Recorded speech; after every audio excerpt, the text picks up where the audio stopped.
Chaque automne, un vieux chasseur régalait ses amis de bécasse. Les têtes de ces délicieux oiseaux étaient données à un seul convive désigné par le sort.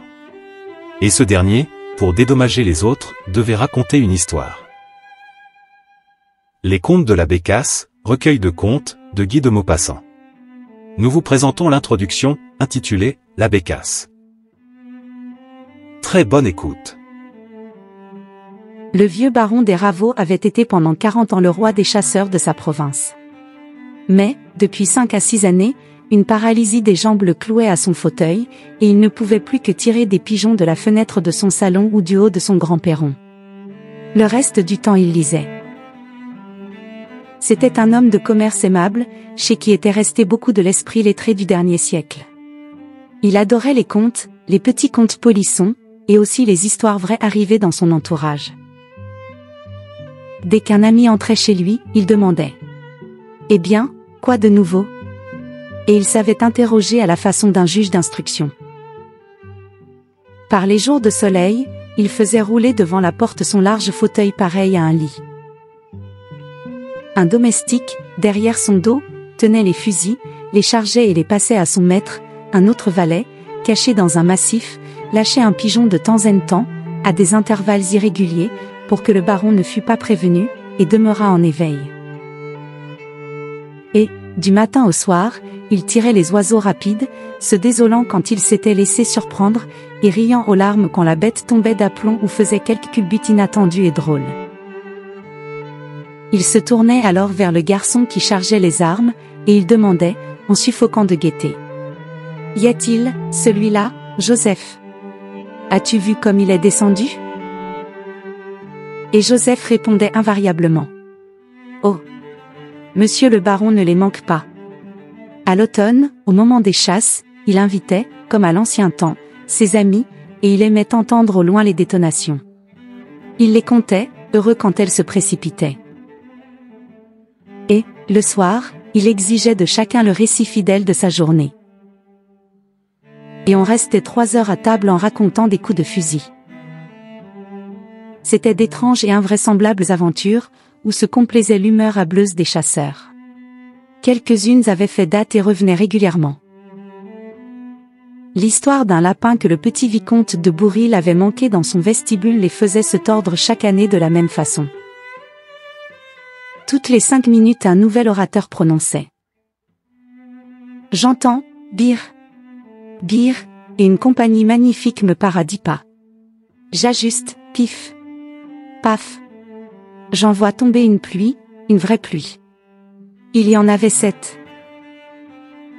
Et tous, étonnés, mais réciproquement crédules, s'extasiaient. Mais il existait dans la maison une vieille coutume, appelée le conte de la bécasse. Au moment du passage de cette reine des gibiers, la même cérémonie recommençait à chaque dîner. Comme il adorait l'incomparable oiseau, on en mangeait tous les soirs un par convive. Mais on avait soin de laisser dans un plat toutes les têtes. Alors le baron, officiant comme un évêque, se faisait apporter sur une assiette un peu de graisse, oignait avec soin les têtes précieuses en les tenant par le bout de la mince aiguille qui leur sert de bec. Une chandelle allumée était posée près de lui, et tout le monde se taisait, dans l'anxiété de l'attente. Puis il saisissait un des crânes ainsi préparés, le fixait sur une épingle, piquait l'épingle sur un bouchon, maintenant le tout en équilibre au moyen de petits bâtons croisés comme des balanciers, et plantait délicatement cet appareil sur un goulot de bouteille en manière de tourniquet. Tous les convives comptaient ensemble, d'une voix forte. 1, 2, 3. Et le baron, d'un coup de doigt, faisait vivement pivoter ce joujou. Celui des invités que désignait, en s'arrêtant, le long bec pointu devenait maître de toutes les têtes, régal exquis qui faisait loucher ses voisins. Il les prenait une à une et les faisait griller sur la chandelle. La graisse crépitait, la peau rissolée fumait, et l'élu du hasard croquait le crâne suifé en le tenant par le nez et en poussant des exclamations de plaisir. Et chaque fois les dîneurs, levant leurs verres, buvaient à sa santé. Puis, quand il avait achevé le dernier, il devait sur l'ordre du baron, conter une histoire pour indemniser les déshérités. Fin.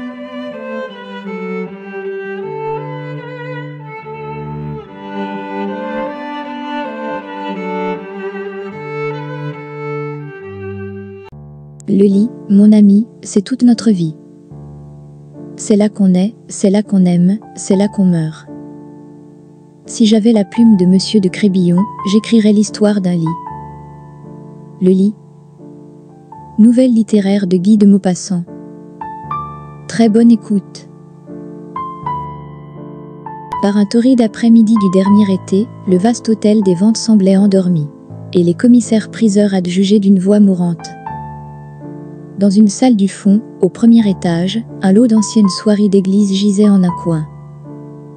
C'étaient des chapes solennelles et de gracieux chasubles, où des guirlandes brodées s'enroulaient autour des lettres symboliques, sur un fond de soie un peu jauni, devenue crémeuse, de blanche qu'elle fut jadis.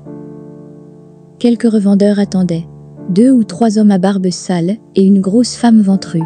Une de ces marchandes dite à la toilette, conseillère et protectrice d'amour prohibé, qui brocante sur la chair humaine jeune et vieille, autant que sur les jeunes et vieilles nippes. Soudain, on mit en vente une mignonne chasuble Louis XV, jolie comme une robe de marquise, restée fraîche avec une procession de muguets autour de la croix, de longs iris bleus montant jusqu'au pied de l'emblème sacré et, dans les coins, des couronnes de roses. Quand je l'eus achetée, je m'aperçus qu'elle était demeurée vaguement odorante, comme pénétrée d'un reste d'encens, ou plutôt comme habitée encore par ces si légères et si douces senteurs d'autrefois, qui semblent des souvenirs de parfums, l'âme des essences évaporées. Quand je l'eus chez moi, j'en voulus couvrir une petite chaise de la même époque charmante. Et, la maniant pour prendre les mesures, je sentis sous mes doigts se froisser des papiers. Ayant fendu la doublure, quelques lettres tombèrent à mes pieds. Elles étaient jaunies, et l'encre effacée semblait de la rouille. Une main fine avait tracé sur une face de la feuille pliée à la mode ancienne. À monsieur l'abbé d'Argencé. Les 3 premières lettres fixaient simplement des rendez-vous. Et voici la 4e. Mon ami, je suis malade, toute souffrante, et je ne quitte pas mon lit. La pluie bat mes vitres, et je reste chaudement, mollement rêveuse, dans la tiédeur des duvets. J'ai un livre que j'aime, et qui me semble fait, avec un peu de moi. Vous dirai-je lequel? Non, vous me gronderiez. Puis, quand j'ai lu, je songe, et je veux vous dire à quoi. On a mis derrière ma tête des oreillers qui me tiennent assise, et je vous écris sur ce mignon pupitre que j'ai reçu de vous. Étant depuis 3 jours en mon lit, c'est à mon lit que je pense, et même dans le sommeil j'y médite encore. Le lit, mon ami, c'est toute notre vie. C'est là qu'on est, c'est là qu'on aime, c'est là qu'on meurt. Si j'avais la plume de Monsieur de Crébillon, j'écrirais l'histoire d'un lit. Et que d'aventures émouvantes, terribles, aussi que d'aventures gracieuses, aussi que d'autres attendrissantes. Que d'enseignements n'en pourrait-on pas tirer, et de moralité pour tout le monde? Vous connaissez mon lit, mon ami. Vous ne vous figurerez jamais que de choses, j'y ai découverte depuis 3 jours. Et comme je l'aime davantage, il me semble habité, hanté, dirais-je, par un tas de gens que je ne soupçonnais point, et qui cependant ont laissé quelque chose d'eux en cette couche. Oh, comme je ne comprends pas ceux qui achètent des lits nouveaux, des lits sans mémoire. Le mien, le nôtre, si vieux, si usé et si spacieux, a dû contenir bien des existences, de la naissance au tombeau. Songez-y, mon ami, songez à tout, revoyez des vies entières entre ces 4 colonnes. Sous ce tapis à personnages tendus sur nos têtes, qui a regardé tant de choses. Qu'a-t-il vu depuis 3 siècles qu'il est là? Voici une jeune femme étendue. De temps en temps elle pousse un soupir, puis elle gémit. Et les vieux parents l'entourent. Et voilà que d'elle sort un petit être miaulant comme un chat, et crispé, tout ridé. C'est un homme qui commence. Elle, la jeune mère, se sent douloureusement joyeuse. Elle étouffe de bonheur à ce premier cri, étend les bras et suffoque, et, autour, on pleure avec délice. Car ce petit morceau de créature vivante séparée d'elle, c'est la famille continuée, la prolongation du sang, du cœur et de l'âme des vieux qui regardent, tout tremblants. Puis voici que pour la première fois 2 amants se trouvent chair à chair, dans ce tabernacle de la vie. Ils tremblent, mais transportés d'allégresse. Ils se sentent délicieusement l'un près de l'autre. Et, peu à peu, leurs bouches s'approchent. Ce baiser divin les confond, ce baiser, porte du ciel terrestre, ce baiser qui chante les délices humaines, qui les promet toutes, les annonce et les devance. et leur lit s'émeut comme une mer soulevée, ploie et murmure, semble lui-même animé, joyeux, car sur lui le délirant mystère d'amour s'accomplit. Quoi de plus suave, de plus parfait en ce monde, que ces étreintes faisant de deux êtres un seul, et donnant à chacun, dans le même moment, la même pensée, la même attente, et la même joie éperdue, qui descendent comme un feu dévorant et céleste? Vous rappelez-vous ces vers, que vous m'avez lus l'autre année, dans quelque poète antique, je ne sais lequel, peut-être le doux Ronsard? Et quand au lit nous serons entrelacés, nous ferons les lascifs, selon les guises des amants, qui librement pratiquent folâtrement sous les draps sans mignardise. Ces vers-là, je les voudrais avoir brodés en ce plafond de mon lit, d'où Pyram et Thisbé me regardent sans fin, avec leurs yeux de tapisserie. Et songez à la mort, mon ami, à tous ceux qui ont exhalé vers Dieu leur dernier souffle en ce lit. Car il est aussi le tombeau des espérances finies, la porte qui ferme tout après avoir été celle qui ouvre le monde. Que de cris, que d'angoisses, de souffrances, de désespoirs épouvantables, de gémissements d'agonie, de bras tendus vers les choses passées, d'appels au bonheur terminé à jamais, que de convulsions, de râles, de grimaces, de bouches tordues, Dieu retournez dans ce lit où je vous écris, depuis 3 siècles qu'il prête aux hommes son abri. Le lit, songez-y, c'est le symbole de la vie, je me suis aperçu de cela depuis 3 jours. Rien n'est excellent hors du lit. Le sommeil n'est-il pas encore un de nos instants les meilleurs?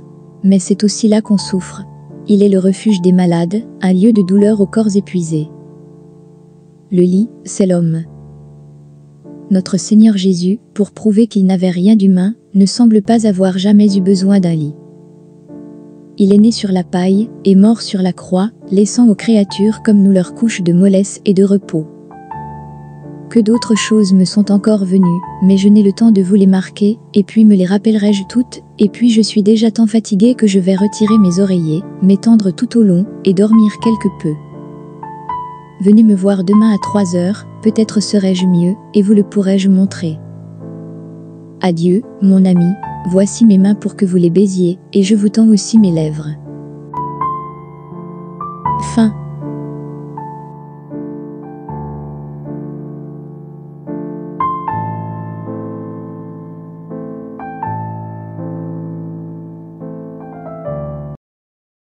Ce récit raconte l'histoire d'une femme qui a trompé son mari à cause de la lune, lors d'un séjour estival sur une belle plage. Clair de lune. Nouvelle littéraire de Guy de Maupassant. Très bonne écoute. Madame Julie Roubert attendait sa sœur aînée, Madame Henriette Létoré, qui revenait d'un voyage en Suisse. Le ménage Létoré était parti depuis 5 semaines à peu près. Madame Henriette avait laissé son mari retourner seul à leur propriété du Calvados, où des intérêts l'appelaient, et s'en venait passer quelques jours à Paris, chez sa sœur. Le soir tombait. Dans le petit salon bourgeois, assombri par le crépuscule, Madame Roubert lisait, distraite, les yeux levés à tout bruit. Le timbre enfin tinta, et sa sœur parut, tout enveloppée en ses grands vêtements de route. Et tout de suite, sans s'être seulement reconnue, elles s'étreignirent violemment, s'arrêtant de s'embrasser pour recommencer aussitôt. Puis elles parlèrent, s'interrogeant sur leur santé, leur famille et 1000 autres choses, bavardant, jetant des mots pressés, coupés, sautant l'un après l'autre, pendant que Madame Henriette défaisait son voile et son chapeau. La nuit était tombée. Madame Roubert sonna pour avoir une lampe. Et, dès que la lumière fut venue, elle regarda sa sœur, prête à l'embrasser encore. Mais elle demeura saisie, effarée, sans parler. Sur les tempes, Madame Létoré avait 2 grandes mèches de cheveux blancs. Tout le reste de sa tête était d'un noir sombre et luisant, mais là seulement, des 2 côtés, s'allongeaient comme 2 ruisseaux d'argent, qui se perdaient aussitôt dans la masse sombre de la coiffure. Elle avait pourtant 24 années à peine, et cela était venu subitement depuis son départ pour la Suisse. Immobile, Madame Roubert la regardait stupéfaite, prête à pleurer comme si quelque malheur mystérieux et terrible se fût abattu sur sa sœur, et elle demanda « Qu'as-tu, Henriette ?» Souriant d'un sourire triste, d'un sourire malade, l'autre répondit « Mais rien, je t'assure. Tu regardes mes cheveux blancs ?» Mais Madame Roubert la saisit impétueusement par les épaules, et, la fouillant du regard, Elle répéta. Qu'as-tu? Dis-moi ce que tu as. Et si tu mens, je le verrai bien. Elle demeurait face à face, et Madame Henriette, qui devenait pâle à défaillir, avait des larmes au coin de ses yeux baissés. La sœur répéta. Que t'est-il arrivé? Qu'as-tu? Réponds-moi. Alors, d'une voix vaincue, l'autre murmura. J'ai un amant. Et, jetant son front sur l'épaule de sa cadette, elle sanglota. Puis, quand elle se fut un peu calmée, quand les sursauts de sa poitrine s'apaisèrent, elle se mit à parler tout à coup, comme pour rejeter d'elle ce secret, vider cette douleur en un cœur ami. Alors, se tenant par les mains qu'elle s'étreignait, les deux femmes allèrent s'affaisser sur un canapé dans le fond sombre du salon, et la plus jeune, passant son bras au cou de l'aînée, la tenant sur son cœur, écouta. Je me reconnais sans excuse. Je ne me comprends pas moi-même, et je suis folle depuis ce jour. Prends garde, petite, prends garde à toi. Si tu savais, comme nous sommes faibles, comme nous cédons, comme nous tombons vite. Il faut un rien, si peu, un attendrissement, une de ces mélancolies subites qui vous passent dans l'âme, un de ces besoins d'ouvrir les bras, de chérir et d'embrasser que nous avons toutes, à certains moments. Tu connais mon mari, et tu sais comme je l'aime. Mais il est mûr et raisonnable, et ne comprend rien à toutes les vibrations tendres d'un cœur de femme. Il est toujours le même, toujours bon, toujours souriant, toujours complaisant, toujours parfait. Comme j'aurais voulu quelquefois qu'il me saisit brusquement dans ses bras, qu'il m'embrassât de ces baisers lents et doux qui mêlent deux êtres, qui sont comme de muettes confidences.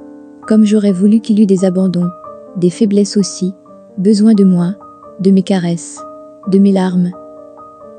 Tout cela est bête, mais nous sommes ainsi, nous autres. Qui pouvons-nous? Et pourtant jamais la pensée de le tromper ne m'aurait effleurée. Aujourd'hui, c'est fait, sans amour, sans raison, sans rien, parce qu'il y avait de la lune une nuit, sur le lac de Lucerne.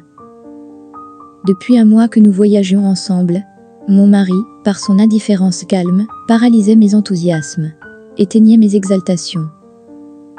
Alors que nous descendions les côtes au soleil levant, au galop des 4 chevaux de la diligence, et qu'apercevant, dans la buée transparente du matin, de longues vallées, des bois, des rivières, des villages, je battais des mains, ravie, et que je lui disais « Comme c'est beau, mon ami, embrasse-moi donc !»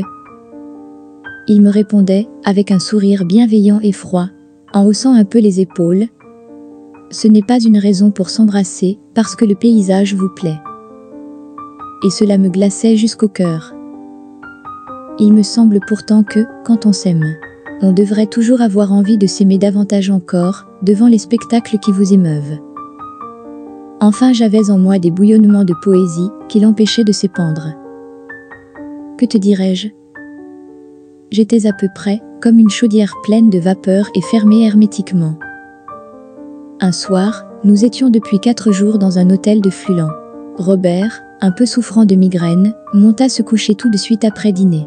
Et j'allais me promener toute seule au bord du lac. Il faisait une nuit de conte de fées, la lune toute ronde s'étalait au milieu du ciel, les grandes montagnes, avec leur neige, semblaient coiffées d'argent, et l'eau toute moirée avait de petits frissons luisants. L'air était doux, d'une de ces pénétrantes tiédeurs qui nous rendent molles à défaillir, attendries sans cause. Mais comme l'âme est sensible et vibrante en ces moments-là, comme elle tressaille vite et ressent avec force, je m'assis sur l'herbe et je regardais ce grand lac mélancolique et charmant. Et il se passait en moi une chose étrange, il me venait un insatiable besoin d'amour, une révolte contre la morne platitude de ma vie. Quoi donc, n'irais-je jamais au bras d'un homme aimé, le long d'une berge baignée de lune?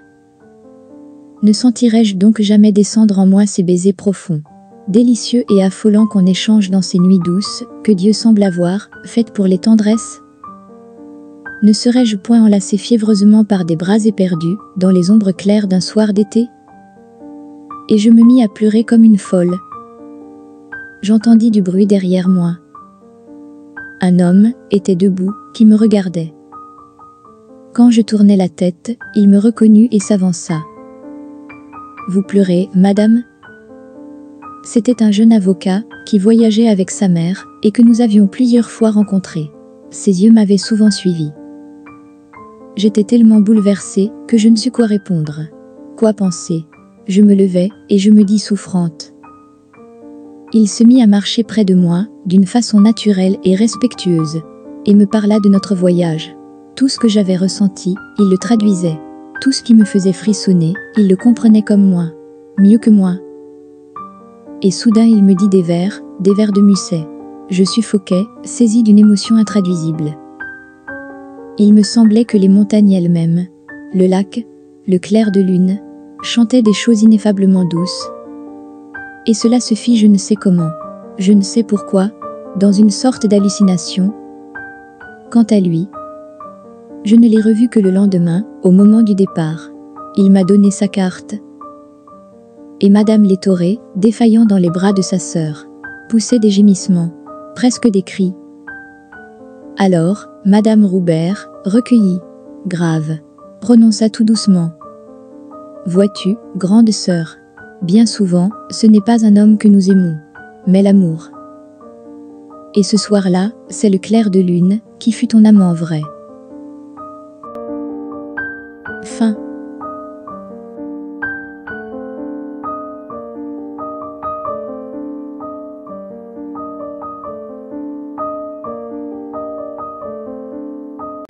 Ce récit raconte l'histoire de deux frères qui sont amoureux de la même fille.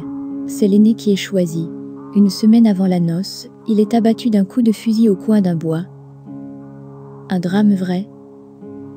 Nouvelle littéraire de Guy de Maupassant. Très bonne écoute. Le vrai peut quelquefois n'être pas vraisemblable. Je disais l'autre jour, à cette place, que l'école littéraire d'hiver se servait, pour ses romans, des aventures ou vérités exceptionnelles rencontrées dans l'existence. Tandis que l'école actuelle, ne se préoccupant que de la vraisemblance, établit une sorte de moyenne des événements ordinaires. Voici qu'on me communique toute une histoire. Arrivée, paraît-il. Et qui semble inventée par quelques romanciers populaires ou quelques dramatiques en délire. Elle est, en tout cas, saisissante. Bien machinée et fort intéressante en son étrangeté.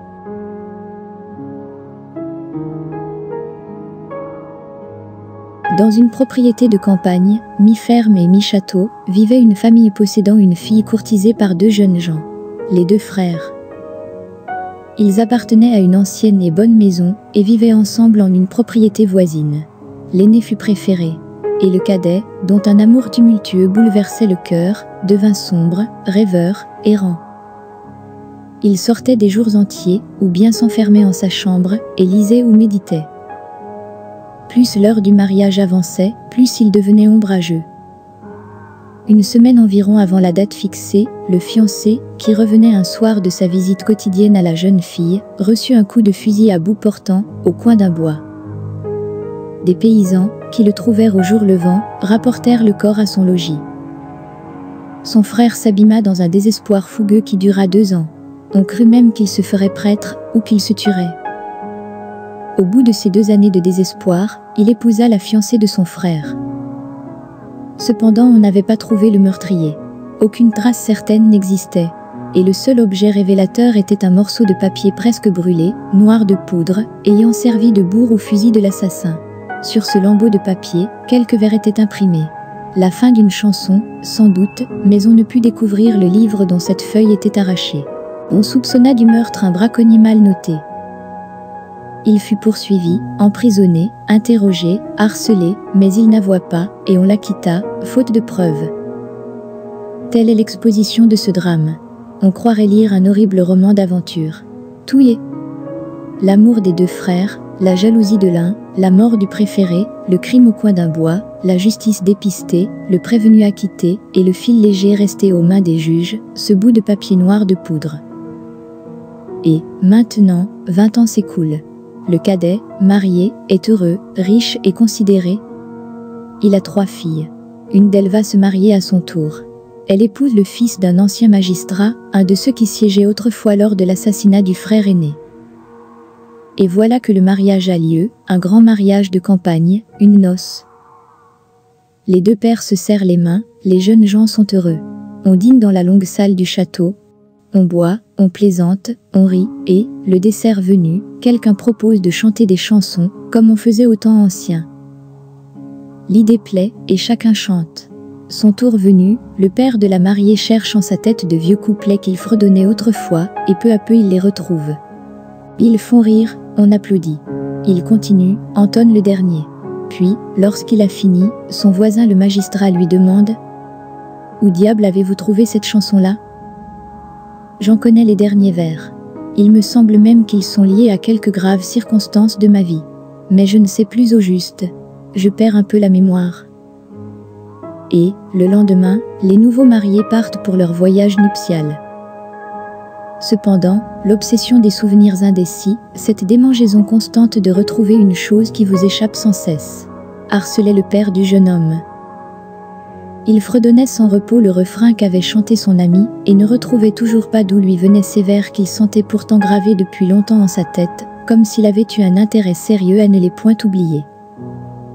2 ans encore se passent, et voilà qu'un jour, en feuilletant de vieux papiers, il retrouve, copiés par lui, ces rimes qu'il a tant cherchées. C'étaient les vers restés lisibles sur la bourre du fusil, dont on s'était autrefois servi pour le meurtre. Alors il recommence tout seul l'enquête. Il interroge avec astuce, fouille dans les meubles de son ami, tant et si bien qu'il retrouve le livre dont la feuille avait été arrachée. C'est en ce cœur de père que se passe maintenant le drame. Son fils est le gendre de celui qu'il soupçonne si violemment. Mais, si celui qu'il soupçonne est coupable, il a tué son frère pour lui voler sa fiancée. Est-il un crime plus monstrueux? Le magistrat l'emporte sur le père. Le procès recommence. L'assassin véritable est, en effet, le frère. On le condamne.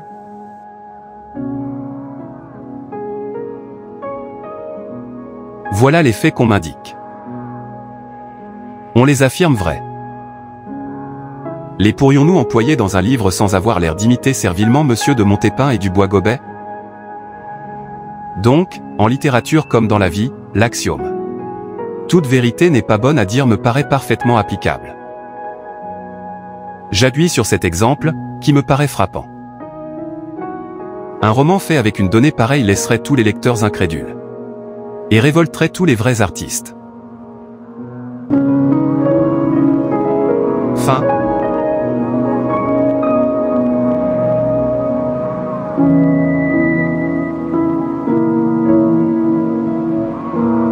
Mots d'amour. Nouvelle littéraire de Guy de Maupassant. Très bonne écoute. Dimanche. Mon gros coq chéri, tu ne m'écris pas, je ne te vois plus, tu ne viens jamais.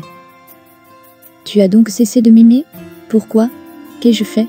Dis-le-moi, je t'en supplie, mon cher amour. Moi je t'aime tant. Tant.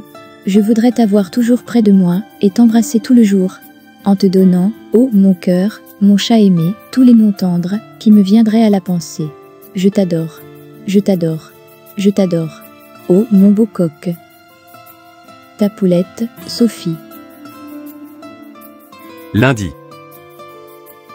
Ma chère amie, tu ne comprendras absolument rien à ce que je vais te dire. N'importe. Si ma lettre tombe, par hasard, sous les yeux d'une autre femme, elle lui sera peut-être profitable. Si tu avais été sourde et muette, je t'aurais sans doute aimé longtemps, longtemps. Le malheur vient de ce que tu parles, voilà tout. Un poète a dit, tu n'as jamais été dans tes jours les plus rares qu'un banal instrument sous mon archet vainqueur. Et comme un air qui sonne au bois creux des guitares. J'ai fait chanter mon rêve au vide de ton cœur. En amour, vois-tu, on fait toujours chanter des rêves, mais pour que les rêves chantent, il ne faut pas qu'on les interrompe. Or, quand on parle entre deux baisers, on interrompt toujours le rêve délirant que font les âmes, à moins de dire des mots sublimes, et les mots sublimes n'éclosent pas dans les petites caboches des jolies filles. Tu ne comprends rien, n'est-ce pas? Tant mieux. Je continue. Tu es assurément une des plus charmantes, une des plus adorables femmes que je n'ai jamais vues. Est-il sur la terre des yeux qui contiennent plus de songes que les tiens, plus de promesses inconnues, plus d'infini d'amour? Je ne le crois pas.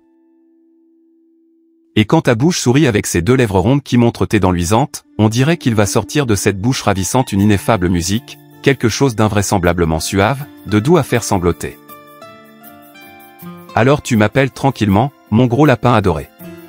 Et il me semble tout à coup que j'entre dans ta tête, que je vois fonctionner ton âme, ta petite âme de petite femme jolie, mais, et cela me gêne, vois-tu, me gêne beaucoup. J'aimerais mieux ne pas voir. Tu continues à ne point comprendre, n'est-ce pas? J'y comptais. Te rappelles-tu la première fois que tu es venu chez moi? Tu es entré brusquement avec une odeur de violette envolée de tes jupes, nous nous sommes regardés longtemps sans dire un mot, puis embrassés comme des fous, puis jusqu'au lendemain nous n'avons point parlé. Mais, quand nous nous sommes quittés, nos mains tremblaient et nos yeux se disaient des choses qu'on ne peut exprimer dans aucune langue. Du moins, je l'ai cru. Et tout bas. En me quittant, tu as murmuré. À bientôt. Voilà tout ce que tu as dit, et tu ne t'imagineras jamais quel enveloppement de rêve tu me laissais, tout ce que j'entrevoyais, tout ce que je croyais deviner en ta pensée. Vois-tu, ma pauvre enfant, pour les hommes pas bêtes, un peu raffinés, un peu supérieurs, l'amour est un instrument si compliqué qu'un rien le détraque. Vous autres femmes, vous ne percevez jamais le ridicule de certaines choses quand vous aimez, et le grotesque des expressions vous échappe. Pourquoi une parole juste dans la bouche d'une petite femme brune est-elle souverainement fausse et comique dans celle d'une grosse femme blonde? Pourquoi le geste câlin de l'une sera-t-il déplacé chez l'autre? Pourquoi certaines caresses charmantes de la part de celle-ci seront-elles gênantes de la part de celle-là? Pourquoi? Parce qu'il faut en tout, mais principalement en amour, une parfaite harmonie, une accordance absolue du geste, de la voix, de la parole, de la manifestation tendre, avec la personne qui agit, parle, manifeste, avec son âge, la grosseur de sa taille, la couleur de ses cheveux et la physionomie de sa beauté. Une femme de 35 ans, à l'âge des grandes passions violentes, qui conserverait seulement un rien de la mièvrerie caressante de ses amours de 20 ans, qui ne comprendrait pas qu'elle doit s'exprimer autrement. Regarder autrement. Embrasser autrement. Qu'elle doit être une Didon et non plus une Juliette. Écœurer infailliblement 9 amants sur 10, même s'ils ne se rendaient nullement compte des raisons de leur éloignement. Comprends-tu? Non. Je l'espérais bien. À partir du jour où tu as ouvert ton robinet à tendresse, ce fut fini pour moi, mon ami. Quelquefois nous nous embrassions 5 minutes, d'un seul baiser interminable, éperdus, d'un de ces baisers qui font se fermer les yeux, comme s'ils pouvaient s'en échapper par le regard, comme pour les conserver plus entiers dans l'âme enténébrée qu'ils ravagent. Puis, quand nous séparions nos lèvres, tu me disais en riant d'un rire clair, « C'est bon, mon gros chien. » Alors je t'aurais battu. Car tu m'as donné successivement tous les noms d'animaux et de légumes que tu as trouvés sans doute dans la cuisinière bourgeoise, le parfait jardinier et les éléments d'histoire naturelle à l'usage des classes inférieures. Mais cela n'est rien encore. La caresse d'amour est brutale, bestiale, et plus, quand on y songe. Musset a dit. Je me souviens encore de ces spasmes terribles. De ces baisers muets. De ces muscles ardents. De cet être absorbé, blême et serrant les dents. S'ils ne sont pas divins, ces moments sont horribles, ou grotesques. Oh! Ma pauvre enfant, quel génie farceur, quel esprit pervers, te pouvait donc souffler tes mots, de la faim? Je les ai collectionnés, mais, par amour pour toi, je ne les montrerai pas. Et puis tu manquais vraiment d'à propos, et tu trouvais moyen de lâcher un « je t'aime ». Exalté en certaines occasions si singulières, qu'il me fallait comprimer de furieuses envies de rire. Il est des instants où cette parole-là, « je t'aime », est si déplacée qu'elle en devient inconvenante, sache-le bien. Mais tu ne me comprends pas. Bien des femmes aussi ne me comprendront point et me jugeront stupide. Peu m'importe, d'ailleurs. Les affamés mangent en gloutons, mais les délicats sont dégoûtés, et ils ont souvent, pour peu de choses, d'invincibles répugnances. Il en est de l'amour comme de la cuisine. Ce que je ne comprends pas, par exemple, c'est que certaines femmes qui connaissent si bien l'irrésistible séduction des bas de soie fins et brodés, et le charme exquis des nuances, et l'ensorcellement des précieuses dentelles cachées dans la profondeur des toilettes intimes, et la troublante saveur du luxe secret, des dessous raffinés, toutes les subtiles délicatesses des élégances féminines, ne comprennent jamais l'irrésistible dégoût que nous inspirent les paroles déplacées ou niaisement tendres. Un mot brutal, parfois, fait merveille, fouette la chair, fait bondir le cœur. Ceux-là sont permis aux heures de combat. Celui de Cambronne n'est-il pas sublime? Rien ne choque qui vient à temps. Mais il faut aussi savoir se taire, et éviter en certains moments les phrases à la Paul de Kock. Et je t'embrasse passionnément, à condition que tu ne diras rien. Fin.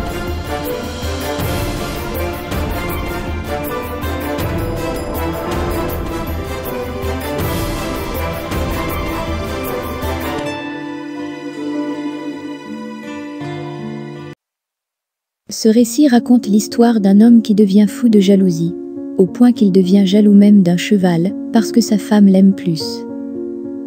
Fou. Nouvelle littéraire de Guy de Maupassant. Très bonne lecture. Suis-je fou?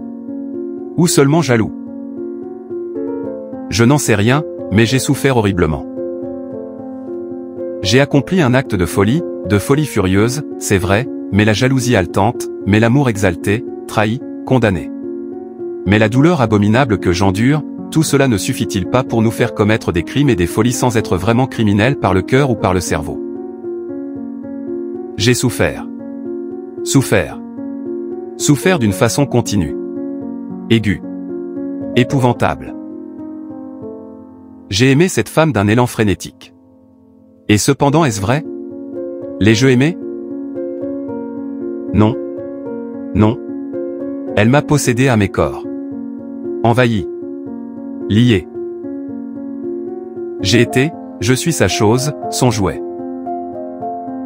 J'appartiens à son sourire, à sa bouche, à son regard, aux lignes de son corps, à la forme de son visage. Je allaite sous la domination de son apparence extérieure, mais elle, la femme de tout cela, l'être de ce corps, je la hais, je la méprise, je l'exècre. Je l'ai toujours haïe, méprisée, exécrée, car elle est perfide. Bestiale, immonde, impure. Elle est la femme de perdition, l'animal sensuel et faux chez qui l'âme n'est point. Chez qui la pensée ne circule jamais comme un air libre et vivifiant. Elle est la bête humaine, moins que cela, elle n'est qu'un flanc, une merveille de chair douce et ronde qu'habite l'infamie. Les premiers temps de notre liaison furent étranges et délicieux. Entre ses bras toujours ouverts, je m'épuisais dans une rage d'inassouvissable désir. Ses yeux, comme s'ils m'eussent donné soif, me faisaient ouvrir la bouche. Ils étaient gris à midi, teintés de vert à la tombée du jour, et bleus au soleil levant. Je ne suis pas fou, je jure qu'il avait ces trois couleurs. Aux heures d'amour ils étaient bleus, comme meurtris, avec des pupilles énormes et nerveuses. Ses lèvres, remuées d'un tremblement, laissaient jaillir parfois la pointe rose et mouillée de sa langue, qui palpitait comme celle d'un reptile. Et ses paupières lourdes se relevaient lentement, découvrant ce regard ardent et anéanti qui m'affolait. En l'étreignant dans mes bras je regardais son œil et je frémissais, secoué tout autant par le besoin de tuer cette bête que par la nécessité de la posséder sans cesse. Quand elle marchait à travers ma chambre, le bruit de chacun de ses pas faisait une commotion dans mon cœur. Et quand elle commençait à se dévêtir, laissant tomber sa robe, et sortant, infâme et radieuse, du linge qui s'écrasait autour d'elle. Je sentais tout le long de mes membres, le long des bras, le long des jambes, dans ma poitrine essoufflée, une défaillance infinie et lâche. Un jour, je m'aperçus qu'elle était lasse de moi. Je le vis dans son œil, au réveil. Penché sur elle, j'attendais chaque matin ce premier regard. Je l'attendais, plein de rage, de haine, de mépris pour cette brute endormie dont j'étais l'esclave. Mais quand le bleu pâle de sa prunelle, ce bleu liquide comme de l'eau, se découvrait, encore languissant. Encore fatigué. Encore malade des récentes caresses. C'était comme une flamme rapide qui me brûlait, exaspérant mes ardeurs. Ce jour-là, quand s'ouvrit sa paupière, j'aperçus un regard indifférent et morne qui ne désirait plus rien. Je le vis. Je le sus. Je le sentis. Je le compris tout de suite. C'était fini, fini, pour toujours. Et j'en eus la preuve à chaque heure, à chaque seconde. Quand je l'appelais des bras et des lèvres, elle se retournait ennuyée, murmurant, « Laissez-moi donc. » Ou bien, « Vous êtes odieux. » Ou bien, « Ne serai-je jamais tranquille. » Alors, je fus jaloux, mais jaloux comme un chien. Et rusé, défiant, dissimulé. Je savais bien qu'elle recommencerait bientôt, qu'un autre viendrait pour rallumer ses sens. Je fus jaloux avec frénésie, mais je ne suis pas fou, non, certes. Non. J'attendis, j'épiais, elle ne m'aurait pas trompé, mais elle restait froide. Endormie. Elle disait parfois, les hommes me dégoûtent. Et c'était vrai. Alors je fus jaloux d'elle-même, jaloux de son indifférence, jaloux de la solitude de ses nuits, jaloux de ses gestes, de sa pensée, que je sentais toujours infâme. Jaloux de tout ce que je devinais. Et quand elle avait parfois, à son lever, ce regard mou qui suivait jadis nos nuits ardentes, comme si quelque concupiscence avait hanté son âme et remué ses désirs. Il me venait des suffocations de colère, des tremblements d'indignation, des démangeaisons de l'étrangler, de l'abattre sous mon genou et de lui faire avouer, en lui serrant la gorge, tous les secrets honteux de son cœur. Suis-je fou? Non. Voilà qu'un soir je la sentis heureuse. Je sentis qu'une passion nouvelle vivait en elle. J'en étais sûr, indubitablement sûr. Elle palpitait comme après mes étreintes, son œil flambait, ses mains étaient chaudes, toute sa personne vibrante dégageait cette vapeur d'amour d'où mon affolement était venu. Je feignis de ne rien comprendre, mais mon attention l'enveloppait comme un filet. Je ne découvrais rien, pourtant. J'attendis une semaine, un mois, une saison. Elle s'épanouissait dans l'éclosion d'une incompréhensible ardeur, elle s'apaisait dans le bonheur d'une insaisissable caresse. Et, tout à coup, je devinais. Je ne suis pas fou. Je le jure, je ne suis pas fou. Comment dire cela? Comment me faire comprendre? Comment exprimer cette abominable et incompréhensible chose? Voici de quelle manière je fus averti. Un soir, je vous l'ai dit, un soir, comme elle rentrait d'une longue promenade à cheval. Elle tomba, les pommettes rouges. La poitrine battante. Les jambes cassées. Les yeux meurtris, sur une chaise basse, en face de moi. Je l'avais vue comme cela. Elle aimait. Je ne pouvais m'y tromper. Alors, perdant la tête, pour ne plus la contempler, je me tournai vers la fenêtre, et j'aperçus un valet emmenant par la bride vers l'écurie son grand cheval, qui se cabrait. Elle aussi suivait de l'œil l'animal ardent et bondissant. Puis, quand il eut disparu, elle s'endormit tout à coup. Je songeais toute la nuit, et il me sembla pénétrer des mystères que je n'avais jamais soupçonnés. Qui sondera jamais les perversions de la sensualité des femmes?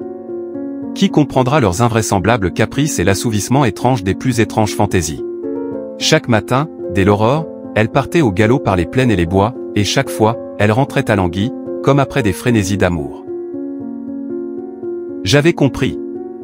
J'étais jaloux maintenant du cheval nerveux et galopant, jaloux du vent qui caressait son visage quand elle allait d'une course folle, jaloux des feuilles qui baisaient, en passant, ses oreilles, des gouttes de soleil qui lui tombaient sur le front à travers les branches, jaloux de la selle qui la portait et qu'elle étreignait de sa cuisse.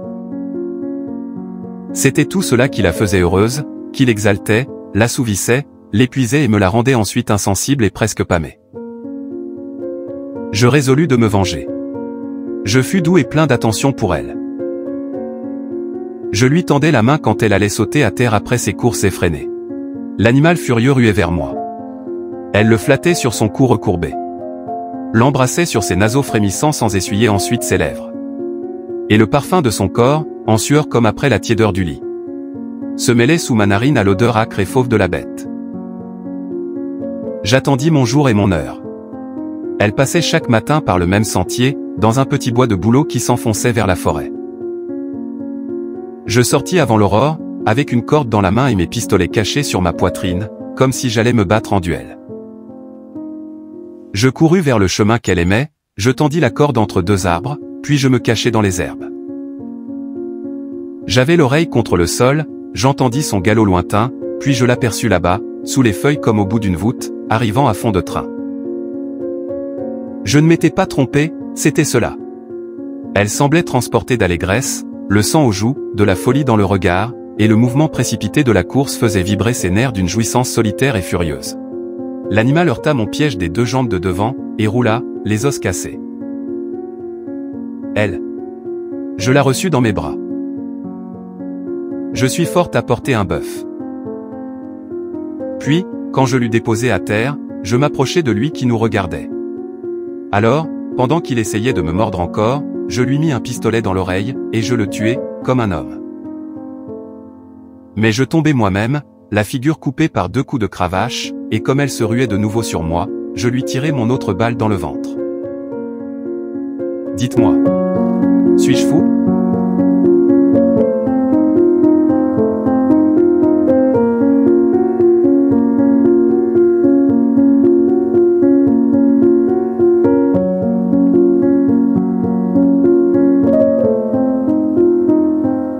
Le Père. Nouvelle littéraire de Guy de Maupassant. C'est l'histoire d'une femme volage, qui mène une vie de bohémienne, mais authentique. Très bonne écoute. Jean de Valnois est un ami que je vais voir de temps en temps. Il habite un petit manoir, au bord d'une rivière, dans un bois.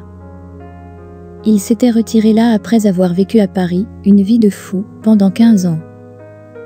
Tout à coup il en eut assez des plaisirs, des soupers, des hommes, des femmes, des cartes, de tout. Et il vint habiter ce domaine où il était né. Nous sommes 2 ou 3 qui allons passer, de temps en temps, 15 jours ou 3 semaines avec lui.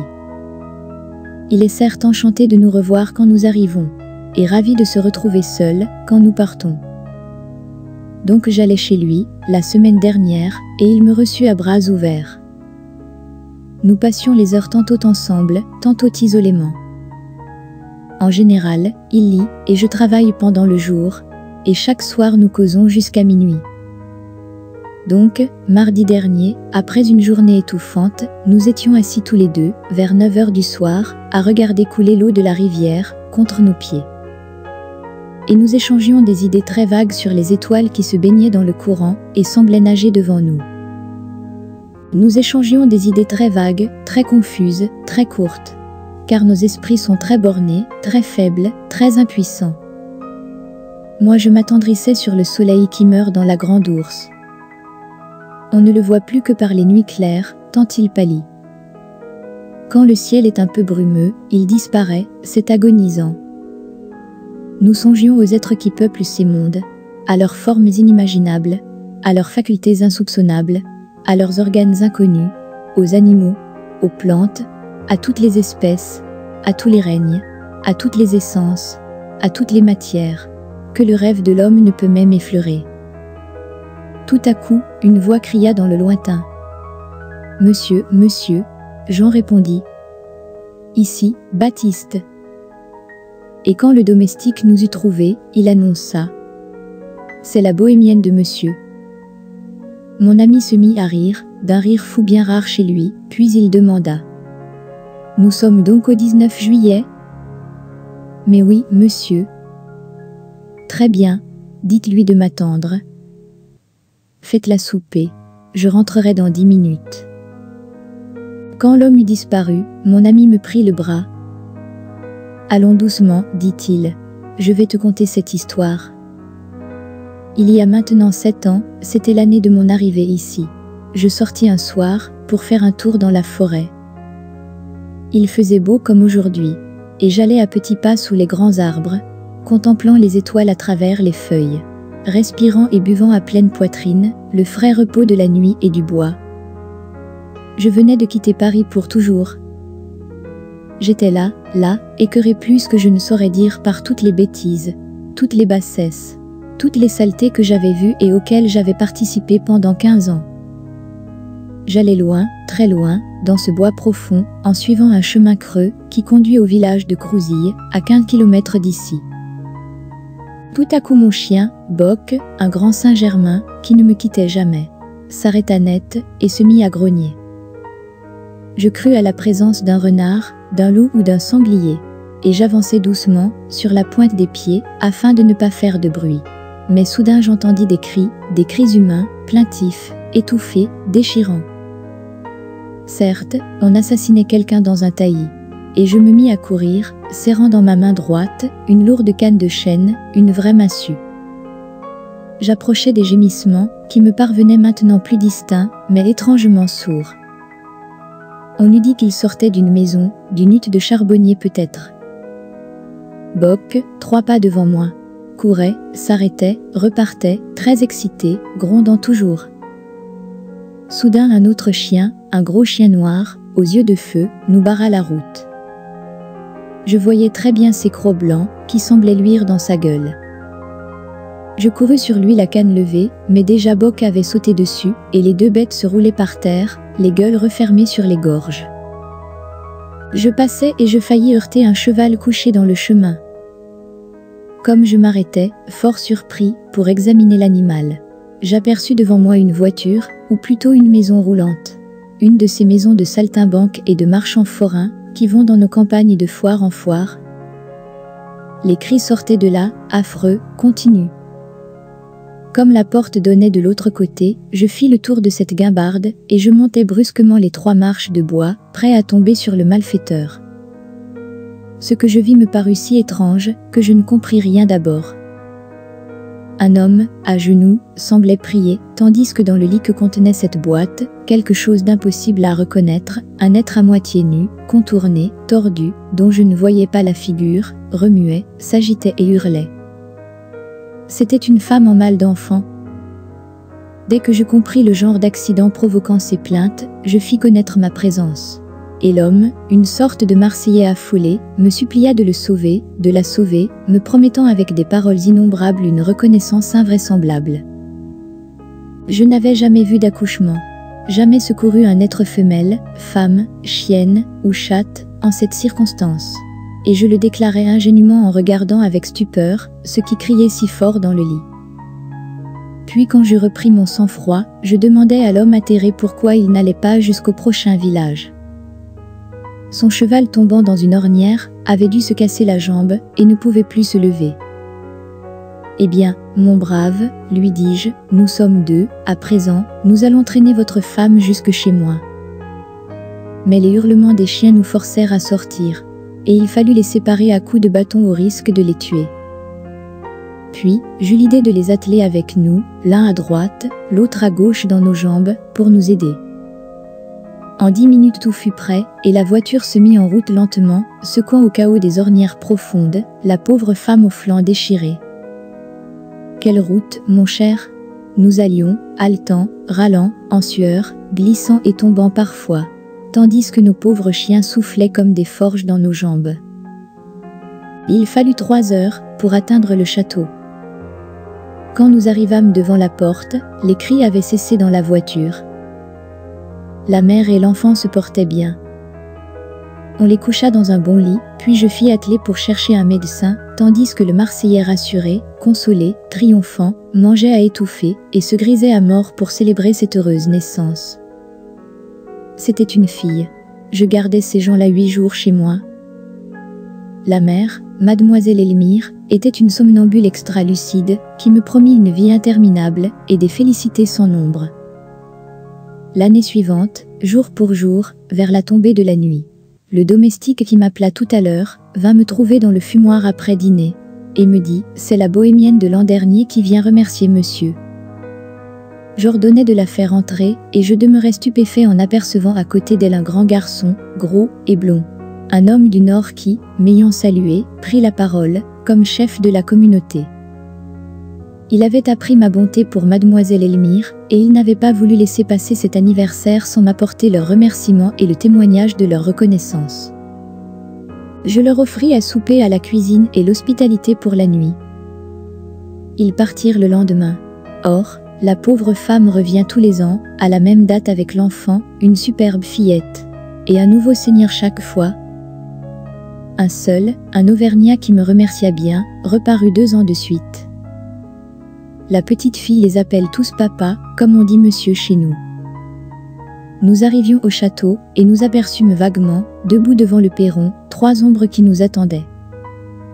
La plus haute fit 4 pas, et avec un grand salut, « Monsieur le comte, nous sommes venus ce jour, savez-vous, vous témoigner de notre reconnaissance. » C'était un Belge.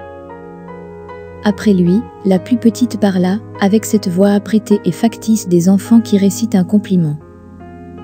Moi, jouant l'innocent, je pris à part madame Elmire, et, après quelques propos, je lui demandai. « C'est le père de votre enfant ?»« Non, monsieur. » « Et le père, il est mort ?»« Non, monsieur, nous nous voyons encore quelques fois. Il est gendarme. »« Alors ce n'était pas le Marseillais, le premier, celui de l'accouchement ?»« Non, monsieur. Celui-là c'était une crapule qui m'a volé mes économies. » Et le gendarme, le vrai père, Connaît-il son enfant? Oui, monsieur, et même il l'aime bien, mais il ne peut pas s'en occuper, parce qu'il en a d'autres, avec sa femme. Fin.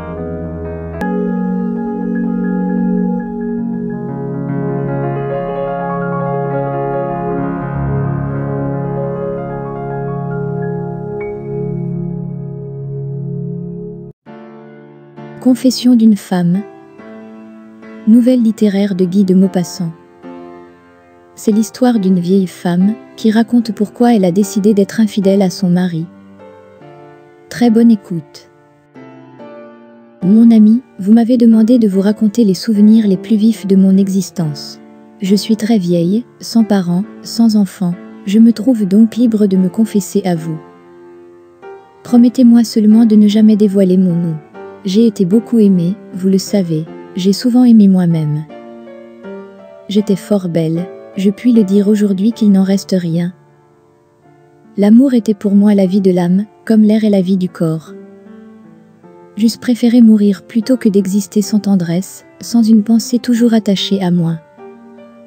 Les femmes souvent prétendent n'aimer qu'une fois de toute la puissance du cœur, il m'est souvent arrivé de chérir si violemment que je croyais impossible la fin de mes transports. Il s'éteignait pourtant toujours d'une façon naturelle, comme un feu où le bois manque. Je vous dirai aujourd'hui la première de mes aventures, dont je fus bien innocente, mais qui détermina les autres.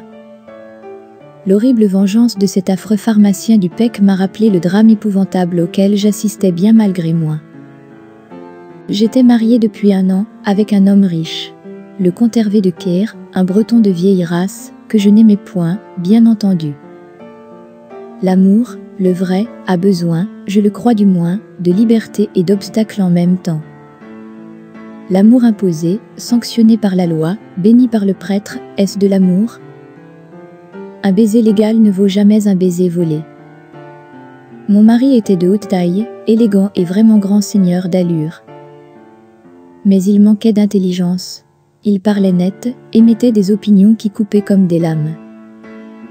On sentait son esprit plein de pensées toutes faites, mises en lui par ses pères et mères, qui les tenaient eux-mêmes de leurs ancêtres. Il n'hésitait jamais, donnait sur tout un avis immédiat et borné, sans embarras aucun, et sans comprendre qu'il pût exister d'autres manières de voir. On sentait que cette tête-là était close, qu'il n'y circulait point d'idées, de ces idées qui renouvellent et assainissent un esprit, comme le vent qui passe en une maison dont on ouvre portes et fenêtres. Le château que nous habitions se trouvait en plein pays désert. C'était un grand bâtiment triste, encadré d'arbres énormes, et dont les mousses faisaient songer aux barbes blanches des vieillards. Le parc, une vraie forêt, était entouré d'un fossé profond, qu'on appelle Saut de Loup, et tout au bout, du côté de la lande, nous avions 2 grands étangs pleins de roseaux et d'herbes flottantes. Entre les deux, au bord d'un ruisseau qui les unissait, mon mari avait fait construire une petite hutte pour tirer sur les canards sauvages. Nous avions, outre nos domestiques ordinaires, un garde, sorte de brute dévouée à mon mari, jusqu'à la mort, et une fille de chambre, presque une amie, attachée à moi éperdument. Je l'avais ramenée d'Espagne 5 ans auparavant. C'était une enfant abandonnée. On l'aurait prise pour une bohémienne avec son teint noir, ses yeux sombres, ses cheveux profonds, comme un bois, et toujours hérissés autour du front. Elle avait alors 16 ans, mais elle en paraissait 20. L'automne commençait. On chassait beaucoup, tantôt chez les voisins, tantôt chez nous, et je remarquai un jeune homme, le baron de C, dont les visites au château devenaient singulièrement fréquentes. Puis il cessa de venir, je n'y pensais plus, mais je m'aperçus que mon mari changeait d'allure à mon égard. Il semblait taciturne, préoccupé, ne m'embrassait point, et malgré qu'il n'entrât guère en ma chambre, que j'avais exigé séparée de la sienne, afin de vivre un peu seul. J'entendais souvent, la nuit, un pas furtif qui venait jusqu'à ma porte, et s'éloignait après quelques minutes. Comme ma fenêtre était au rez-de-chaussée, je crus souvent aussi entendre rôder dans l'ombre, autour du château. Je le dis à mon mari, qui me regarda fixement pendant quelques secondes, puis répondit. Ce n'est rien, c'est le garde. Or, un soir, comme nous achevions de dîner, Hervé, qui paraissait fort gai par extraordinaire, d'une gaieté sournoise, me demanda. Cela vous plairait-il de passer 3 heures à l'affût, pour tuer un renard qui vient chaque soir manger mes poules? Je fus surprise, j'hésitais, lirais comme il me considérait, avec une obstination singulière, je finis par répondre, mais certainement, mon ami. Il faut vous dire que je chassais comme un homme, le loup et le sanglier. Il était donc tout naturel de me proposer cet affût. Mais mon mari tout à coup eut l'air étrangement nerveux, et pendant toute la soirée il s'agita, se levant et se rasseyant fiévreusement. Vers 10 heures il me dit soudain, « Êtes-vous prête ?» Je me levai, et, comme il m'apportait lui-même mon fusil, je demandai, « Faut-il charger à balle ou à chevrotine ?» Il demeura surpris, puis reprit, « Oh, à chevrotine seulement, ça suffira, soyez-en sûrs. » Puis, après quelques secondes, il ajouta d'un ton singulier, « Vous pouvez vous vanter d'avoir un fameux sang-froid. » Je me mis à rire. « Moi ? Pourquoi donc ? Du sang-froid pour aller tuer un renard ? Mais à quoi songez-vous, mon ami ? » Et nous voilà partis, sans bruit, à travers le parc. Toute la maison dormait. La pleine lune semblait teindre en jaune le vieux bâtiment sombre, dont le toit d'ardoise luisait. Les 2 tourelles qui le flanquaient portaient sur leur faîte 2 plaques de lumière. Et aucun bruit ne troublait le silence de cette nuit claire et triste, douce et pesante, qui semblait morte. Pas un frisson d'air, pas un cri de crapaud, pas un gémissement de chouette. Un engourdissement lugubre s'était appesanti sur tout. Lorsque nous fûmes sous les arbres du parc, une fraîcheur me saisit, et une odeur de feuilles tombées. Mon mari ne disait rien, mais il écoutait. Il épiait. Il semblait flairer dans l'ombre, posséder des pieds à la tête par la passion de la chasse. Nous atteignîmes bientôt le bord des étangs. Leur chevelure de jonc restait immobile, aucun souffle ne la caressait. Mais des mouvements à peine sensibles couraient dans l'eau. Parfois un point remuait à la surface, et de là partaient des cercles légers, pareils à des rides lumineuses, qui s'agrandissaient sans fin. Quand nous atteignîmes la hutte où nous devions nous embusquer, mon mari me fit passer la première. Puis il arma lentement son fusil et le claquement sec des batteries me produisit un effet étrange. Il me sentit frémir et demanda, « Est-ce que, par hasard, cette épreuve vous suffirait ? Alors partez. » Je répondis, fort surprise. « Pas du tout, je ne suis point venue pour m'en retourner. » « Êtes-vous drôle, ce soir ? » Il murmura, « Comme vous voudrez. » Et nous demeurâmes immobiles. Au bout d'une demi-heure environ, comme rien ne troublait la lourde et claire tranquillité de cette nuit d'automne, je dis, tout bas, « Êtes-vous bien sûr qu'il passe ici ?» Hervé eut une secousse, comme si je l'avais mordu, et, la bouche dans mon oreille. « J'en suis sûre, entendez-vous ?» Et le silence recommença. Je crois que je commençais à m'assoupir, quand mon mari me serra le bras, et sa voix sifflante, changée, prononça. « Le voyez-vous, là-bas, sous les arbres ?» J'avais beau regarder, je ne distinguais rien. Et lentement Hervé épaula, tout en me fixant dans les yeux. Je me tenais prête moi-même à tirer, et soudain voilà qu'à 30 pas devant nous un homme apparut en pleine lumière, qui s'en venait à pas rapides, le corps penché, comme s'il eût fui.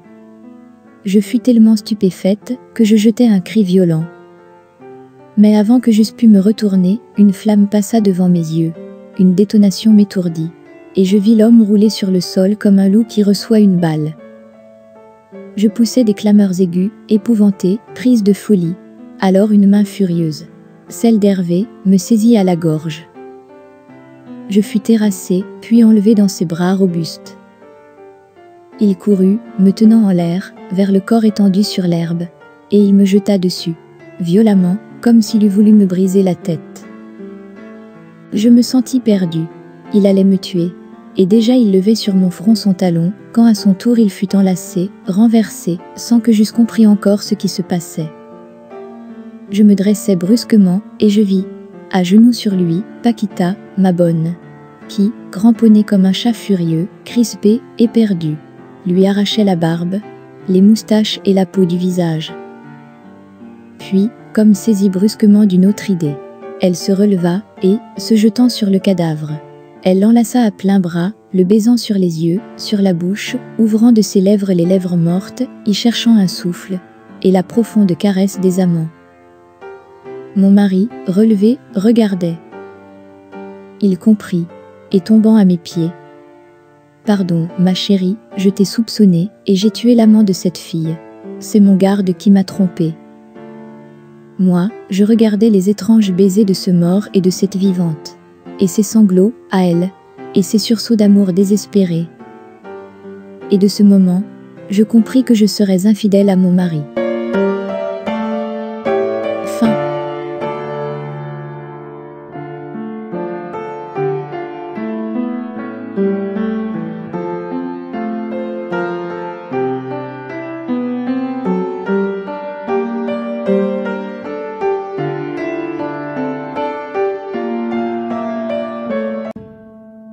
La folle. Conte de Guy de Maupassant. À Robert de Bonnières. Tenez, dit monsieur Mathieu Dandolin. Les Bécasses me rappellent une bien sinistre anecdote de la guerre. Vous connaissez ma propriété dans le faubourg de Cormeilles. Je l'habitais au moment de l'arrivée des Prussiens. J'avais alors pour voisine une espèce de folle, dont l'esprit s'était égaré sous les coups du malheur. Jadis, à l'âge de 25 ans, elle avait perdu, en un seul mois, son père, son mari et son enfant nouveau-né. Quand la mort est entrée une fois dans une maison, elle y revient presque toujours immédiatement, comme si elle connaissait la porte. La pauvre jeune femme, foudroyée par le chagrin, prit le lit, délira pendant 6 semaines. Puis, une sorte de lassitude calme succédant à cette crise violente. Elle resta sans mouvement, mangeant à peine, remuant seulement les yeux. Chaque fois qu'on voulait la faire lever, elle criait comme si on l'eût tuée. On la laissa donc toujours couchée, ne la tirant de ses draps que pour les soins de sa toilette et pour retourner ses matelas. Une vieille bonne restait près d'elle, la faisant boire de temps en temps ou mâcher un peu de viande froide. Que se passait-il dans cette âme désespérée? On ne le sut jamais, car elle ne parla plus. Songeait-elle aux morts? Rêvassait-elle tristement, sans souvenir précis? Ou bien sa pensée anéantie restait-elle immobile comme de l'eau sans courant? Pendant 15 années, elle demeura ainsi fermée et inerte. La guerre vint, et, dans les premiers jours de décembre, les Prussiens pénétrèrent à Cormeilles. Je me rappelle cela comme d'hier. Ils gelaient à fendre les pierres, et j'étais étendu moi-même dans un fauteuil, immobilisé par la goutte, quand j'entendis le battement lourd et rythmé de leurs pas. De ma fenêtre, je les vis passer. Ils défilaient interminablement, tous pareils, avec ce mouvement de pantin qui leur est particulier. Puis les chefs distribuèrent leurs hommes aux habitants. Jean eut 17.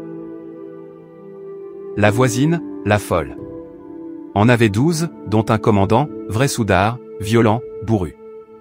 Pendant les premiers jours, tout se passa normalement.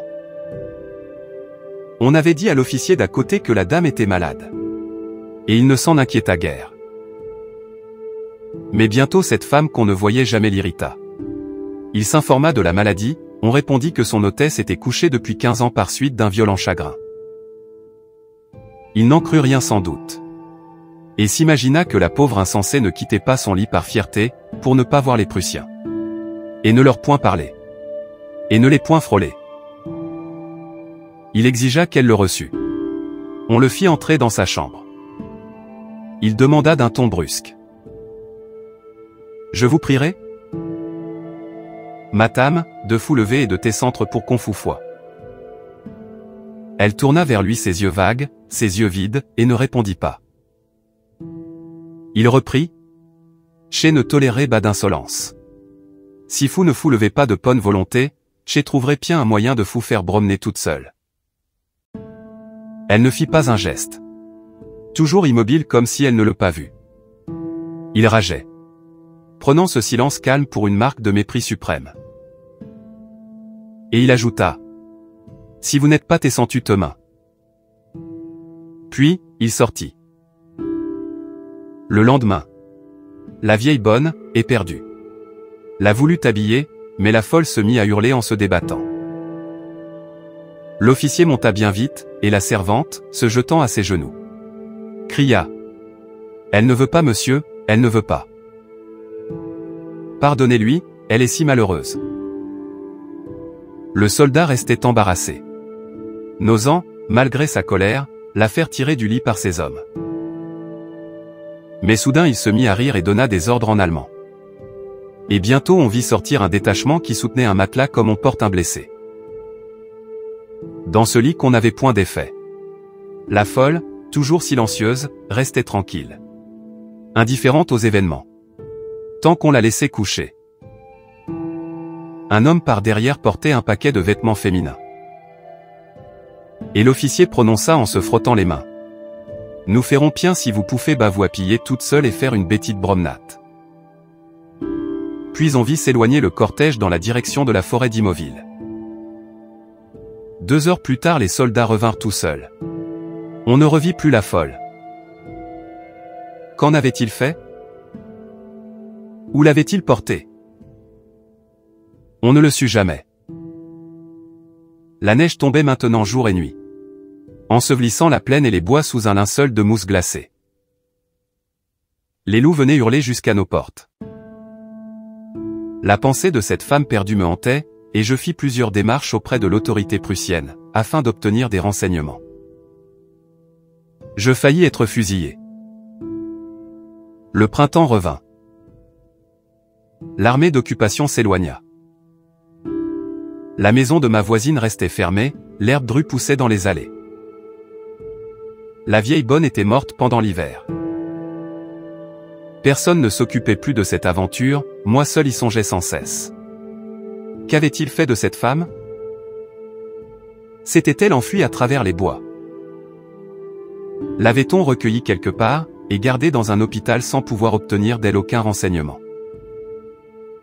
Rien ne venait alléger mes doutes, mais, peu à peu, le temps apaisa le souci de mon cœur. Or, à l'automne suivant, les bécasses passèrent en masse, et, comme ma goutte me laissait un peu de répit, je me traînai jusqu'à la forêt. J'avais déjà tué 4 ou 5 oiseaux à long bec, quand Jean abattit un qui disparut dans un fossé plein de branches. Je fus obligé d'y descendre pour y ramasser ma bête. Je la trouvai tombée auprès d'une tête de mort.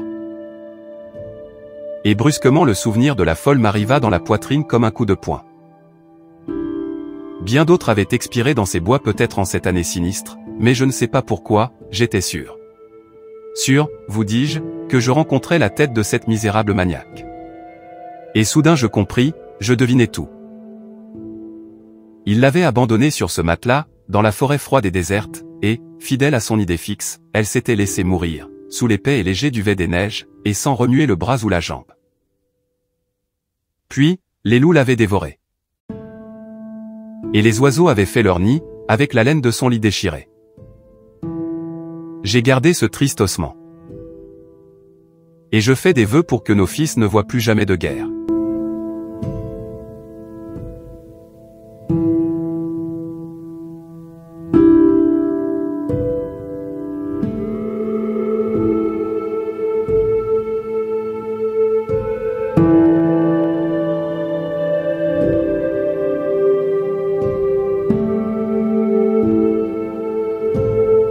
Ce récit raconte l'histoire d'un mendiant infirme, qui va être repoussé par ses contemporains sûrement à cause de son handicap. Le gueux. Nouvelle littéraire de Guy de Maupassant. Il avait connu des jours meilleurs, malgré sa misère et son infirmité. À l'âge de 15 ans, il avait eu les 2 jambes écrasées par une voiture sur la grande route de Varville. Depuis ce temps-là, il mendiait en se traînant le long des chemins, à travers les cours des fermes, balancé sur ses béquilles, qui lui avaient fait remonter les épaules à la hauteur des oreilles. Sa tête semblait enfoncée entre 2 montagnes. Enfant trouvé dans un fossé par le curé des Billettes, la veille du jour des morts, et baptisé pour cette raison, Nicolas Toussaint, élevé par charité, demeuré étranger à toute instruction, estropié après avoir bu quelques verres d'eau de vie offerts par le boulanger du village. histoire de rire. Et, depuis leur vagabond, il ne savait rien faire autre chose que tendre la main. Autrefois la baronne des Avaries lui abandonnait pour dormir. Une espèce de niche pleine de paille, à côté du poulailler, dans la ferme attenante au château. Et il était sûr, au jour de grande famine, de trouver toujours un morceau de pain et un verre de cidre à la cuisine. Souvent il recevait encore là quelques sols jetés par la vieille dame du haut de son perron ou des fenêtres de sa chambre. Maintenant elle était morte. Dans les villages, on ne lui donnait guère. On le connaissait trop. On était fatigué de lui depuis 40 ans, qu'on le voyait promener de masure en masure, son corps loqueteux et difforme sur ses 2 pattes de bois. Il ne voulait point s'en aller cependant, parce qu'il ne connaissait pas autre chose sur la terre que ce coin de pays, ces 3 ou 4 hameaux où il avait traîné sa vie misérable. Il avait mis des frontières à sa mendicité, et il n'aurait jamais passé les limites qu'il était accoutumé de ne point franchir. Il ignorait si le monde s'étendait encore loin, derrière les arbres qui avaient toujours borné sa vue. Il ne se le demandait pas. Et quand les paysans, las de le rencontrer toujours au bord de leurs champs ou le long de leurs fossés, lui criaient « Pourquoi tu ne vas point dans les autres villages, au lieu de béquiller toujours par-ci » Il ne répondait pas et s'éloignait, saisi d'une peur vague de l'inconnu, d'une peur de pauvre, qui redoute confusément 1000 choses. Les visages nouveaux, les injures, les regards soupçonneux des gens, qui ne le connaissaient pas, et les gendarmes qui vont 2 par 2 sur les routes, et qui le faisaient plonger, par instinct, dans les buissons, ou derrière les tas de cailloux. Quand il les apercevait au loin, reluisant sous le soleil, il trouvait soudain une agilité singulière. Une agilité de monstre, pour gagner quelques cachettes. Il dégringolait de ses béquilles, se laissait tomber à la façon d'une loque, et il se roulait en boule, devenait tout petit, invisible, rasé comme un lièvre au gîte, confondant ses haillons bruns avec la terre. Il n'avait pourtant jamais eu d'affaire avec eux. Mais il portait cela dans le sang, comme s'il eût reçu cette crainte et cette ruse de ses parents, qu'il n'avait point connus. Il n'avait pas de refuge, pas de toit, pas d'hutte, pas d'abri. Il dormait partout, en été, et l'hiver il se glissait sous les granges, ou dans les étables avec une adresse remarquable. Il déguerpissait toujours avant qu'on se fût aperçu de sa présence. Il connaissait les trous, pour pénétrer dans les bâtiments, et le maniement des béquilles ayant rendu ses bras d'une vigueur surprenante, il grimpait à la seule force des poignets, jusque dans les greniers à fourrage, où il demeurait parfois 4 ou 5 jours sans bouger, quand il avait recueilli dans sa tournée des provisions suffisantes. Il vivait comme les bêtes des bois, au milieu des hommes, sans connaître personne, sans aimer personne, n'excitant chez les paysans qu'une sorte de mépris indifférent et d'hostilité résignée. On l'avait surnommé Cloche, parce qu'il se balançait entre ses 2 piquets de bois, ainsi qu'une cloche entre ses portants. Depuis 2 jours, il n'avait point mangé. Personne ne lui donnait plus rien. On ne voulait plus de lui à la fin. Les paysannes, sur leurs portes, lui criaient de loin en le voyant venir. « Veux-tu bien t'en aller, Manan ? Voilà pas 3 jours que je t'ai donné un morceau de pain. » Et il pivotait sur ses tuteurs, et s'en allait à la maison voisine, où on le recevait de la même façon. Les femmes déclaraient, d'une porte à l'autre. On ne peut pourtant pas nourrir ce fainéant toute l'année. Cependant le fainéant avait besoin de manger tous les jours. Il avait parcouru Saint-Hilaire, Varville et les Billettes, sans récolter un centime ou une vieille croûte. Il ne lui restait d'espoir qu'à Tournole, mais il lui fallait faire 2 lieues sur la grande route, et il se sentait là à ne plus se traîner, ayant le ventre aussi vide que sa poche. Il se mit en marche pourtant. C'était en décembre, un vent froid courait sur les champs, sifflait dans les branches nues, et les nuages galopaient à travers le ciel bas et sombre, se hâtant on ne sait où. L'estropié allait lentement, déplaçant ses supports l'un après l'autre d'un effort pénible, en se calant sur la jambe tordue qui lui restait, terminée par un pied-bot et chaussée d'une loque. De temps en temps, il s'asseyait sur le fossé et se reposait quelques minutes. La faim jetait une détresse dans son âme confuse et lourde. Il n'avait qu'une idée. Manger, mais il ne savait par quel moyen. Pendant 3 heures, il peina sur le long chemin, puis quand il aperçut les arbres du village, il hâta ses mouvements. Le premier paysan qu'il rencontra, et auquel il demanda l'aumône, lui répondit « Te revoilà encore, vieille pratique. Nous serons donc jamais débarrassés de thé ?» Et Cloche s'éloigna. De porte en porte on le rudoya, on le renvoya sans lui rien donner. Il continuait cependant sa tournée, patient et obstiné. Il ne recueillit pas un sou. Alors il visita les fermes, déambulant à travers les terres molles de pluie, tellement exténué qu'il ne pouvait plus lever ses bâtons. On le chassa de partout.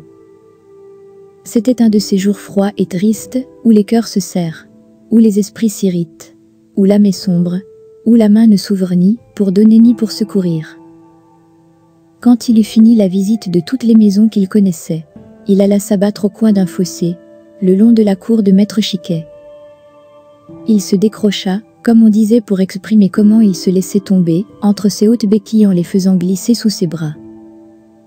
Et il resta longtemps immobile, torturé par la faim, mais trop brute pour bien pénétrer son insondable misère. Il attendait on ne sait quoi, de cette vague attente, qui demeure constamment en nous. Il attendait au coin de cette cour, sous le vent glacé, l'aide mystérieuse qu'on espère toujours du ciel ou des hommes, sans se demander comment, ni pourquoi, ni par qui elle lui pourrait arriver. Une bande de poules noires passait, cherchant sa vie dans la terre qui nourrit tous les êtres. À tout instant, elles piquaient d'un coup de bec, un grain ou un insecte invisible, puis continuaient leur recherche lente et sûre. Cloche les regardait sans penser à rien. Puis il lui vint, plutôt au ventre que dans la tête, la sensation plutôt que l'idée qu'une de ces bêtes-là serait bonne à manger grillée sur un feu de bois mort. Le soupçon qu'il allait commettre un vol ne l'effleura pas. Il prit une pierre à portée de sa main et, comme il était adroit, il tua net, en la lançant, la volaille la plus proche de lui. L'animal tomba sur le côté en remuant les ailes. Les autres s'enfuirent, balancés sur leurs pattes minces, et Cloche, escaladant de nouveau ses béquilles, se mit en marche pour aller ramasser sa chasse, avec des mouvements pareils à ceux des poules. Comme il arrivait auprès du petit corps noir taché de rouge à la tête, il reçut une poussée terrible dans le dos qui lui fit lâcher ses bâtons et l'envoya rouler à 10 pas devant lui. Et Maître Chiquet, exaspéré, se précipitant sur le maraudeur, le roi de coups, tapant comme un forcené, comme tape un paysan volé, avec le poing et avec le genou par tout le corps de l'infirme, qui ne pouvait se défendre. Les gens de la ferme arrivaient à leur tour, qui se mirent avec le patron à assommer le mendiant. Puis, quand ils furent là de le battre, ils le ramassèrent et l'emportèrent, et l'enfermèrent dans le bûcher, pendant qu'on allait chercher les gendarmes. Cloche, à moitié mort, saignant et crevant de faim, demeura couché sur le sol. Le soir vint, puis la nuit, puis l'aurore. Il n'avait toujours pas mangé. Vers midi, les gendarmes parurent et ouvrirent la porte avec précaution, s'attendant à une résistance, car Maître Chiquet prétendait avoir été attaqué par le gueux et ne s'être défendu qu'à grand-peine. Le brigadier cria « Allons, debout !» Mais Cloche ne pouvait plus remuer. Il essaya bien de se hisser sur ses pieds. Il n'y parvint point. On crut à une feinte, à une ruse, à un mauvais vouloir de malfaiteur, et les deux hommes armés, le rudoyant, l'empoignèrent et le plantèrent de force sur ses béquilles. La peur l'avait saisi, cette peur native des baudriers jaunes, cette peur du gibier devant le chasseur, de la souris devant le chat, et, par des efforts surhumains, il réussit à rester debout. « En route !» dit le brigadier. Il marcha.